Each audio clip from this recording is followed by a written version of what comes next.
आवेलन सा बोल के झूठ चल जलन सा जीत जाला सब ओकरा बाद कहन ता कहियो ना आवे सन ये न कोनो घुमा दी तो हम अभी साबित कर दे कि जवना चीज खाते वोट देने वो मिलल कि ना। रउआ ही बताएं मोदी जी के का खातिर वोट दिले रही जी, ईमानदारी से बताई मोदी जी के वोट लोग काहे दिल काहे दिलक जी 4 किलो चौरवा जो मिला तो मोदी जी के ही देन हो जो फ्री में 4 किलो चावल उठावता नहीं जाके कोटा से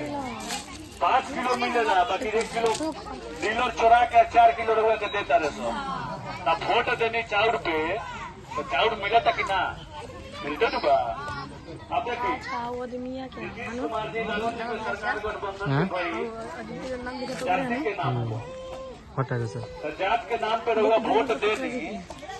तो जात के गिनती भइल कि ना भइल कि ना अरे अरे जाति से करना भाई कि ना बताइलो ना भाईलो मतलब सुनी आ गैस सिलेंडर के नाम पे लोग वोट दिले रहे मोदी जी बटवैले नो तो गैस सिलेंडर के नाम पे वोट देनी तो गैस सिलेंडर मिला। सुने हिंदू लोग आई हिंदू के नाम पे हमनी के राम मंदिर के नाम पे वोट दिले रही दिले रही तो राम मंदिर बनल के ना देखे बनल बन गई बनू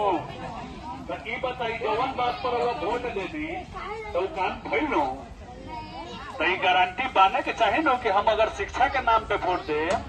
तो शिक्षा मिली क्योंकि आज तक रहुआ शिक्षा के अपना ही कहनी है नो कि शिक्षा के नाम पे कब हम वोटे ना दे तो बच्चा के शिक्षा मिली कैसे, रोजगार के नाम पर रहुआ लोग कब वोटे ना दे तो रोजगार मिली कैसे। तो अब की रही कहे आई बनी सर रहुआ लोग के कि गरीबी से जो निकले के 3 गो रास्ता बा। अब की वोट बच्चा के शिक्षा पे, अब की वोट रोजगार खातिर, अब की वोट 2000 पेंशन खातिर, अब की वोट महिला लोग के पूंजी खातिर सस्ता ताकि व्यवसाय करके गरीबी से निकल जाए, पढ़ के लड़का नौकरी करके गरीबी से निकल जाए। अब की वोट आई मुफ्त में जो किसान के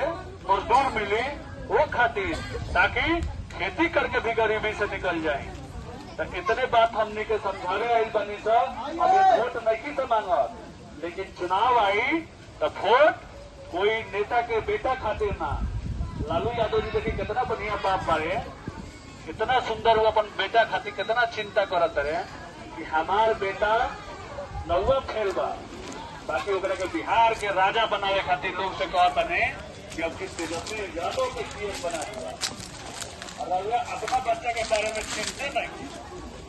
चिंता न करत तो हम ना के चिंता करे राहुल बच्चा रहुआ चिंता न करत तो हम ना के गरीबी से निकाल दे।